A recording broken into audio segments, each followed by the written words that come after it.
Prison leaders, state lawmakers, and many others talk frequently about the need to reduce the number of prisoners in our state due to overcrowding and the massive cost to taxpayers. But one murder victim's daughter argues criminal justice reform may not be what's best for people's safety. News on 6 crime reporter Lori Fulbright is on the story new at 5:30. Maxine Fullerton was a church-going lady. She raised 5 kids. She worked in the laundry room at the Helena State School for Boys. A 15-year-old boy had been sent there for raping a young girl. He cornered Maxine in the laundry room. He raped her, beat her, strangled her, and stabbed her 28 times with scissors. He pled guilty and was sentenced to life. He had served 14 years of that life sentence when Maxine's children had to start going to the parole board begging for Keith Armstrong not to be released. It was every year for a while. Now it's every 3.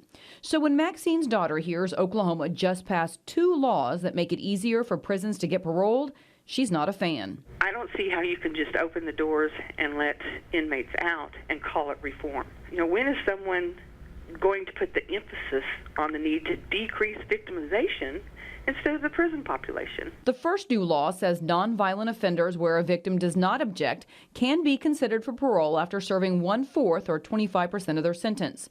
The second law says anyone over the age of 60 who has served either 1/3 of their sentence or 10 years, whichever is shorter, can be paroled. For the purposes of these laws, nonviolent does not necessarily mean nonviolent. Robbie has also worked for the Department of Corrections and served on the parole board, so she's seen these issues from all angles. She says it seems to her the only reform leaders are talking about right now is early release. Where's the safety for the citizens?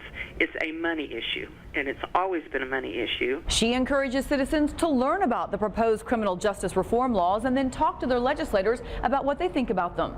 In Tulsa, Lori Fulbright, Oklahoma's own News on 6.